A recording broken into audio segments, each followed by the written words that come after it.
edukasi. Pada kesempatan ini, saya akan memperkenalkan materi geografi kelas 11 semester kedua.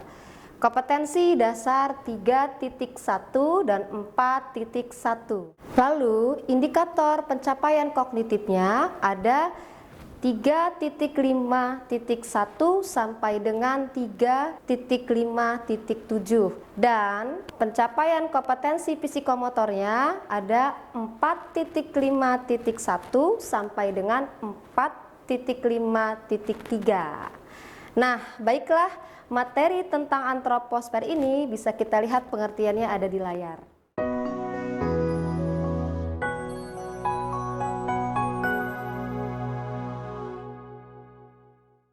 Selanjutnya, ini ada contoh gambar fenomena yang terjadi di muka bumi yang berkaitan erat dengan sumber daya manusia.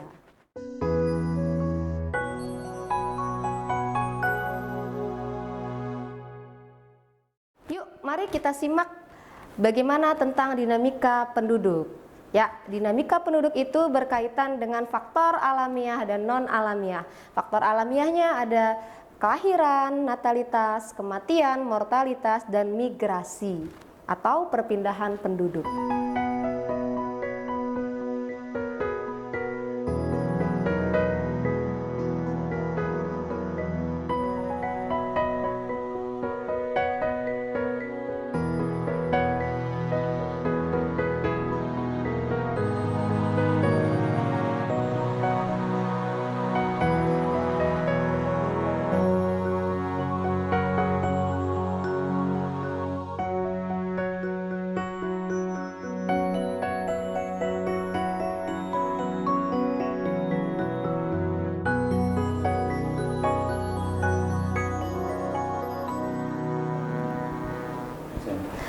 Untuk lebih lanjutnya, marilah kita simak kisah inspiratif dari siswa berikut ini mengenai materi antroposfer. Bin, kamu lagi baca apa tuh, Bin? Ini nih, lagi baca berita terupdate. Berita tentang apa itu, Bin? Nih, banyak tenaga kerja asing di Indonesia berasal dari Cina, Jepang, Korea Selatan, India, dan Malaysia. Oh, jadi udah banyak ya, Bin, ya, tenaga kerja asing yang masuk ke Indonesia. Assalamualaikum. Waalaikumsalam. Lagi pada ngomongin apaan nih? Seru deh kayaknya. Ini nih, Cak, lagi ngomongin berita terupdate di internet. Nah, betul Cak, menurut berita ini ada peningkatan jumlah TKA sepanjang tahun 2018 khusus untuk tenaga kerja profesional. Oh, mungkin itu karena meningkatnya investasi asing di Indonesia. Negara kita kan negara berkembang. Ya setuju tuh, Cak, mungkin, Cak. Negara kita kan negara kepulauan. Sering kita lihat tuh permasalahan di bidang ekonomi, sosial, dan budaya. Iyalah Cak, kehidupan kan mengalami perubahan.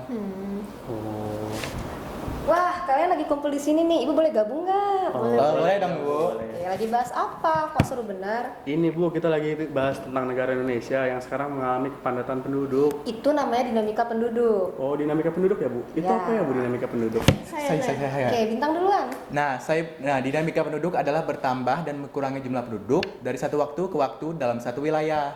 Saya juga mau jawab, Bu. Ya, coba tambahkan, Alicia. Jadi dinamika penduduk itu adalah bertambah dan berkurangnya jumlah penduduk secara terus-menerus. Nah, kita bisa tahu jumlah penduduk itu dari data kependudukan. Ya, bagus sekali jawaban kalian. Jadi, dinamika penduduk berkaitan dengan pertumbuhan penduduk. Ada yang alamiah berdasarkan penurunan dan kenaikan jumlah penduduk secara alami.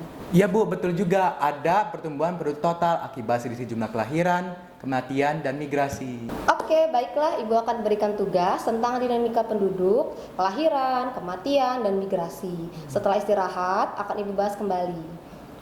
Oke Bu. Siap, Bu.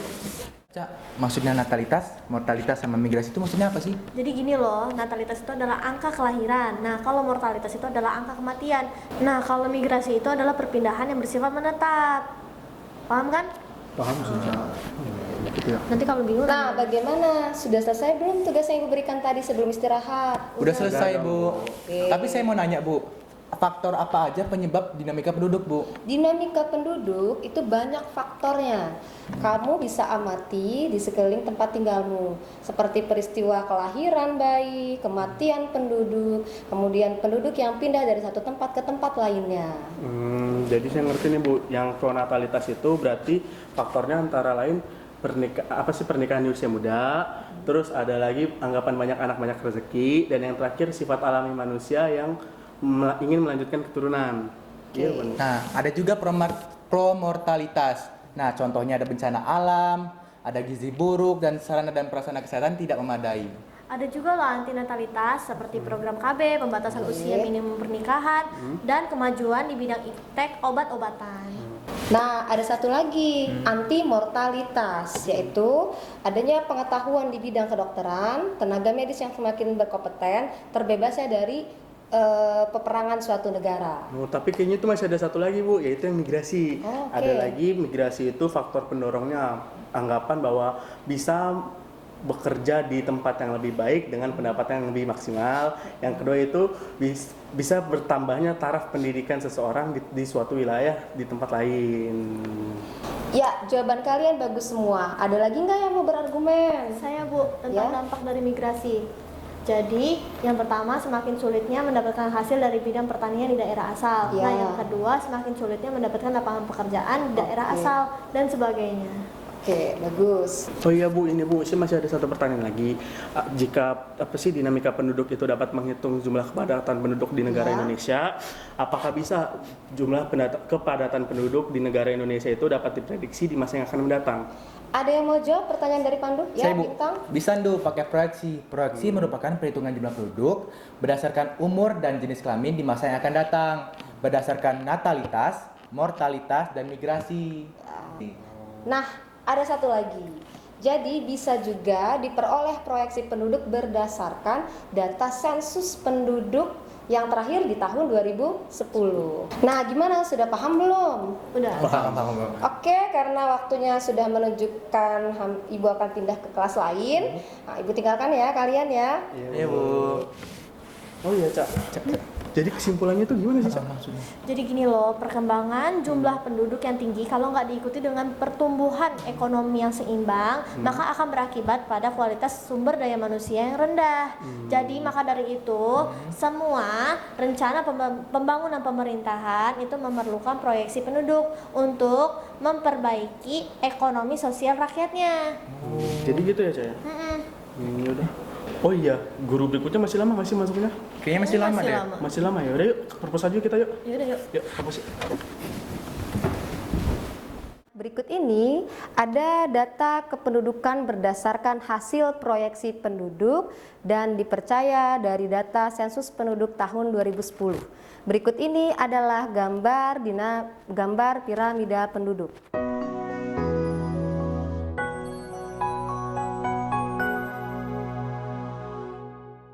Ya, demikian pembahasan kita tentang materi geografi kelas 11 semester kedua.